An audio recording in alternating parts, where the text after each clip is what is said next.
Bienvenido al maravilloso mundo de los modelos matemáticos. En esta ocasión te vamos a presentar los fundamentos. Resumiendo, mira, dijimos que había 4 formas de representar una función. La algebraica y la verbal normalmente son las que siempre estás viendo en la escuela. Todo esto tú ya lo sabías. En algunas ocasiones nos enseñan a graficar y una vez que sabemos graficar podemos evaluar cualquier función, ¿verdad? Dándole, como dijimos, valores a x y obteniendo valores para y. Esta también es una función que está representada con una tabla de valores, es en forma numérica, ¿sí? Si nosotros dijimos que estos serie de puntos los vamos a graficar en el plano cartesiano, entonces los unimos con una línea suave, en este caso una parábola, y entonces obtenemos perfectamente una gráfica donde podemos visualizar el comportamiento de este modelo matemático, ¿sí? Cada vez que realizamos un problema, nosotros solamente encontramos un punto. Cada vez que resolvemos un problema, encontramos un punto. Pero cuando tenemos la gráfica completa, nos va a servir para tener nosotros una visión real de lo que sucede y poder evaluar la función en cualquier punto, ya sea en forma directa o en forma inversa. ¿Ok? Por eso nos sirven mucho las gráficas, ¿sí? Y luego, con estas gráficas, nosotros podemos implementar modelos matemáticos.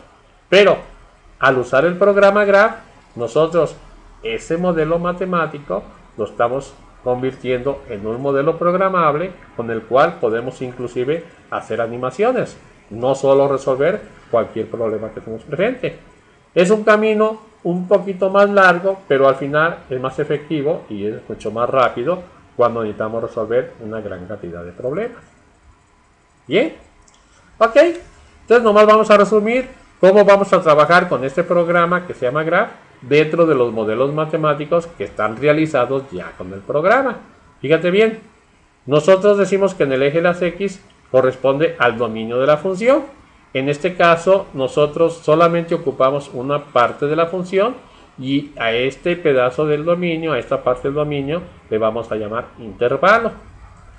A esta parte de la función, que es la que estamos visualizando, le vamos a llamar imagen. Y a esta parte del codominio, que está representando a la función, le vamos a llamar rango. Entonces, intervalo, imagen de la función y rango. Obviamente, cuando hablemos de la función, sí queremos decir que estamos hablando de la imagen que estamos viendo aquí en pantalla. ¿De acuerdo? Bien. Es mucho más usual realmente el teorema de Pitágoras. Tiene muchas más aplicaciones y es igual de antiguo o más que el de Tales. Fíjate bien. Nosotros en un triángulo rectángulo podemos calcular lo que mide la hipotenusa, ¿sí? Elevando los catetos al cuadrado, haciendo la suma y luego sacando raíz cuadrada, ¿sí? Con este modelo podemos calcular cualquier hipotenusa de cualquier triángulo. Simplemente le vamos a dar como dato el cateto opuesto y el cateto adyacente, como se ve aquí. Bien, pero puede suceder que lo que necesitemos sea uno de los catetos.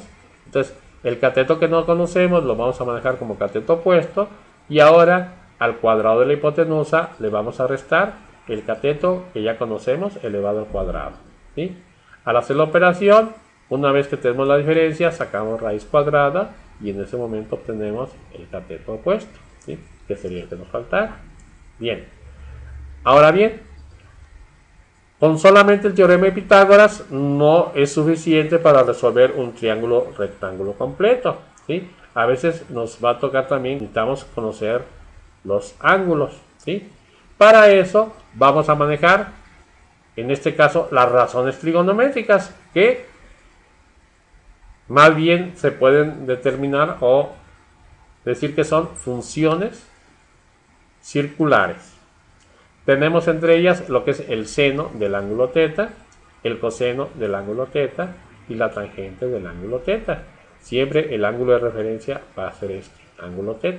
Bien. Tenemos también la hipotenusa, el cateto opuesto y el adyacente. Y en base a las medidas de estos ángulos, vamos a sacar ciertas razones, ¿sí?, para poder nosotros relacionar los lados con los ángulos. Y ahora sí, podemos obtener cualquier dato de un triángulo o resolverlo completamente todos sus parámetros. Y también desarrollamos un modelito para eso. Bien, cuando nosotros hablamos de la función seno, obviamente en los triángulos rectángulos estamos hablando de que mide 90 grados. Como te darás cuenta, hasta aquí son 90 grados. Los grados los estamos manejando en la escala del eje de las X. Bien, y en este caso el seno, que va de 0 a 1, lo estamos manejando en el eje de las Y. A veces es necesario convertir de senos a grados o de grados a seno, ¿sí? Por ejemplo, en este que está marcado, nosotros decimos 65 grados es el seno de punto 9, ¿sí? Pero también podríamos decir que punto 9 es el seno de 65 grados.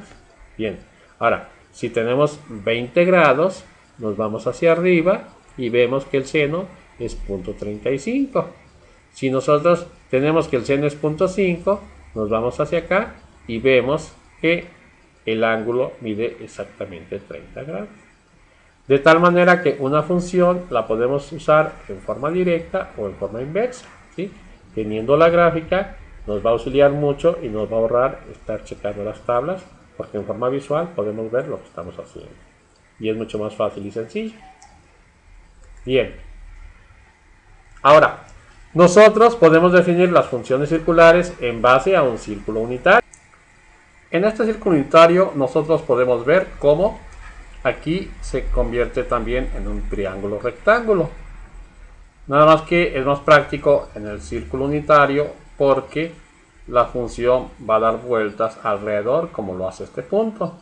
Y entonces va a generar la función seno, coseno y tangente, pero hasta 180, 270 y 360 grados. Y si le damos más vuelta, sigue presentándose. De tal manera que estas funciones dentro de los números reales se hacen infinitas. Siempre vamos a estar viendo la coordenada en X y la coordenada en Y del punto que se está moviendo. Pasamos a la siguiente.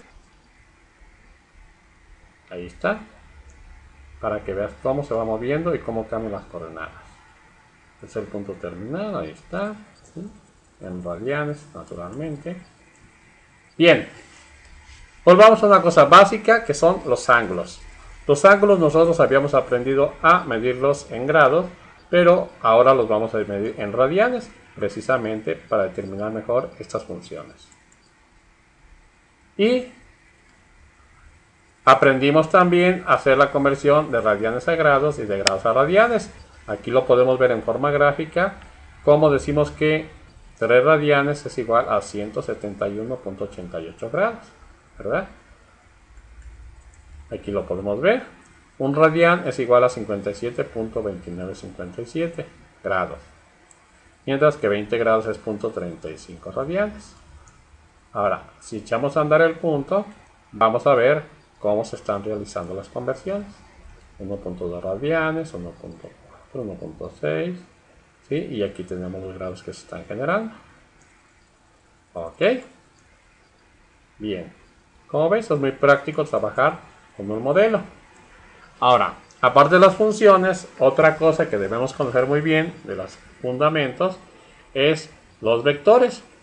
¿Por qué? Con vectores vamos a poder hacer operaciones dentro de la física para manejar los conceptos de velocidad, aceleración, desplazamiento, fuerza, etc. Todas estas son cantidades vectoriales y por eso aprendemos a manejar vectores. Los podemos trabajar también con grados. Aquí tenemos el vector 1, el vector 2.